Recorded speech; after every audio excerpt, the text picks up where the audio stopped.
Bien, de acuerdo a nuestros temas, les doy la bienvenida a nuestra cápsula informativa número 2, de acuerdo a nuestra materia teoría de la Constitución.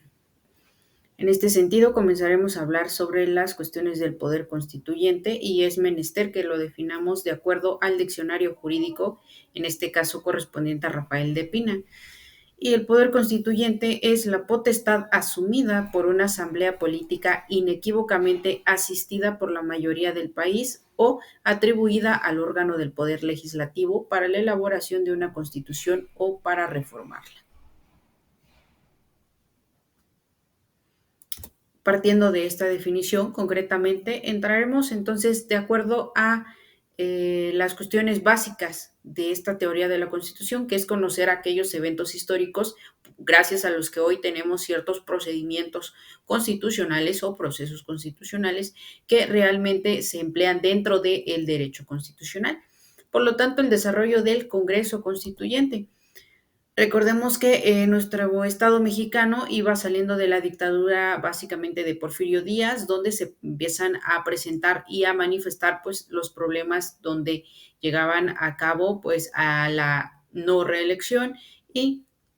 al sufragio efectivo, cuestiones que habían sido anuladas en la Constitución anterior de 1857, lo cual habían modificado ciertos poderes por los cuales aquellos representantes podían mantenerse dentro del poder. Las principales necesidades históricas del pueblo mexicano son, por un lado, el indigente reclamo de justicia social, la exigencia de un sistema político democrático indispensable para el logro de la primera fueron los fundamentos del régimen constitucional que surgió en la Revolución de 1910. Es decir, estos cambios políticos que reformaron también el sistema del país fue gracias a la Revolución. Y bien, tenemos a varios personajes que participan en estos mismos hechos históricos y por supuesto, después del asesinato de Francisco I. Madero y el ascenso al poder de Victoriano Huerta, el movimiento constitucionalista encabezado por Venustiano Carranza adquirió el liderazgo de la lucha revolucionaria. Recordando esta sección sobre la muerte de Francisco I. Madero, Carranza anunció leyes agrarias que favorecerían la pequeña propiedad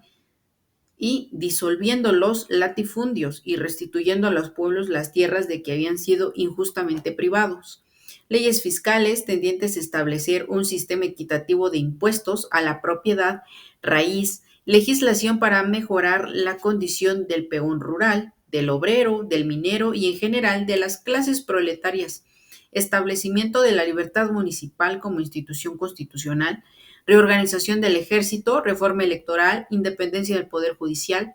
revisión de las leyes civiles, cumplimiento de las leyes de reforma,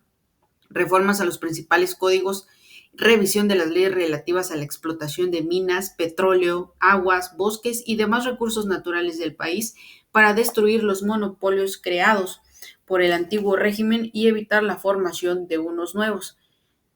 Recordemos que en este entonces nuestro Estado mexicano también era explotado de todas las formas en sus sistemas o cuestiones primarias y al mismo tiempo producía cierta economía que únicamente era aprovechado por estos líderes. Les cito un comentario básico de uno de los escritores, que fue precisamente que a partir de reconocer a estos personajes, Francisco I. Madero, Victoriano Huerta y Venustiano Carranza, entramos ahora en el recuento sobre el Plan de Guadalupe. Y bueno, el Plan de Guadalupe fungía únicamente como documento operativo, pero desconocía a los poderes federales y a las autoridades locales, que les brindaban su reconocimiento. Además, organizaba al ejército constitucionalista y señalaba instrucciones respecto al establecimiento del orden constitucional. Y así es como empiezan estas iniciativas sobre discutir la posibilidad de esta Asamblea del Poder Constituyente para poder realizar distintas reformas mediante, por supuesto, Venustiano Carranza, y quien es uno de los mayores sobre esta movilidad.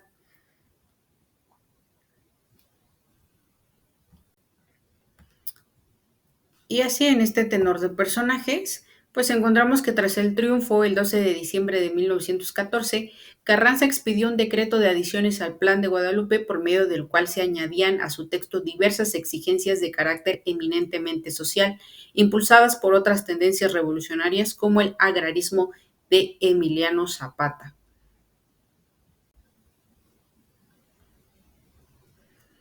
De acuerdo a estas propuestas sobre las modificaciones, pues el 14 de septiembre de 1916 es formalmente el decreto de reformas al Plan de Guadalupe, donde se argumentaba que las transformaciones políticas que exigía el país no podían concretarse mediante los procedimientos de los poderes constituidos que contemplaba la Carta Magna de 1857. Mediante este poder constituyente y los problemas que se obtenían para la Asamblea y aquellas cuestiones que también limitaban por parte de esta ley precisamente que hubiera un poder constituyente, les comparto la opinión del escritor Tena Ramírez, donde precisamente habla de este proyecto de exposición y de motivos de Venustiano Carranza. Y Tena Ramírez cita que si el derecho positivo de que la Constitución del 57 tenía que ser violado para destituir a los gobernantes que tenían sus títulos conforme a ese derecho, si por otra parte la Constitución del 57 no satisfacía ya las necesidades sociales, el cometido natural y lógico de la revolución consistía en derogar dicha Constitución y reemplazarla por una nueva. La actitud legalista de Carranza, adoptada por error o como táctica, se inició con su levantamiento que pretendió justificar al amparo de la Constitución de 1857. Se ratificó en todos los decretos del periodo preconstitucional en los cuales siguió invocando aquella Constitución y llegó hasta el Constituyente de Querétaro. Y es así como precisamente dentro de esta pequeña diapositiva se realiza lo que es la Asamblea sobre el Poder Constituyente y el 19 de septiembre de 1916 se lanza la convocatoria para elecciones de diputados del Congreso Constituyente. A la Asamblea Constituyente concurrieron representantes de las corrientes ideológicas más dispares, lo cual motivó acalorados debates en relación con los problemas socioeconómicos que habían caracterizado históricamente a la nación. Y de acuerdo a todas estas ideas políticas que se presentaban, no era nada más suplir o poder resolver las necesidades en ese momento de la sociedad o los gobernados. Al momento de que el país estaba teniendo estos cambios revolucionarios, también se pretendía insistir una nueva administración pública que funcionara a favor de estos nuevos derechos sociales que también se buscaban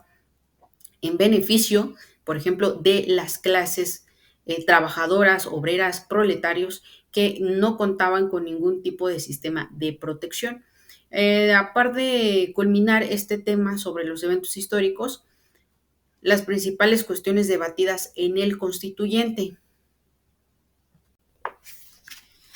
En el punto número 1 encontramos el asunto de los extranjeros y es más que el proyecto de Carranza proponía una reforma al artículo 33 de la Constitución de 1857. Relativo a la materia de los extranjeros, se proponía otorgar al Ejecutivo Federal la facultad discrecional de exigir a un no nacional que abandonara el territorio nacional. Además, se les imponía la restricción de que en caso de que adquirieran bienes inmuebles, debían sujetarse a las leyes y autoridades mexicanas renunciando a la protección de sus gobiernos, precepto en que la doctrina se conoce como cláusula Calvo. En el punto 2, el sistema bicameral, la adopción del sistema bicameral incluido en el proyecto del primer jefe constitucionalista no suscitó controversias o relevancias por ese momento. Y el segundo punto, donde hablamos sobre el Estado y la religión, no olvidemos que el punto de la religión siempre fue estar a la par en la participación política y en este sistema ya se contaba con esta separación. Sin embargo, después de todo el adoctrinamiento dentro de nuestro país, la religión ha sido un punto importante dentro de los movimientos sociales. 4, las garantías sociales y pues indudablemente la aportación de mayor trascendencia del constituyente fueron los conocidos como derechos sociales, que sirvieron de paradigma al mundo entero como fundamento del llamado constitucionalismo social. En este caso, los artículos que se mencionan o tienen relevancia es el artículo 27 y el 123, donde hay un cúmulo, una colectividad de personas que realmente en este momento fueron reconocidas de acuerdo a las cuestiones patrimoniales y a sus derechos también personales.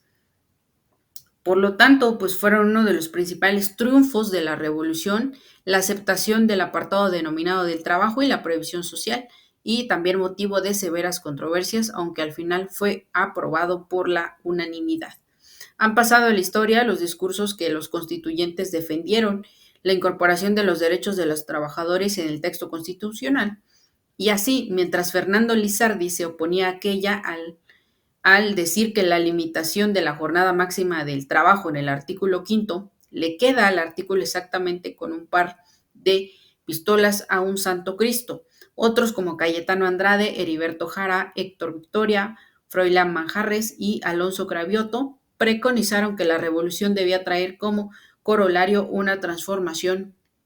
en todos los órdenes. Y así es como distintos personajes empiezan a aportar a esta cuestión sobre la Asamblea Constituyente, donde se pretende llevar a avances a México de una forma más completa.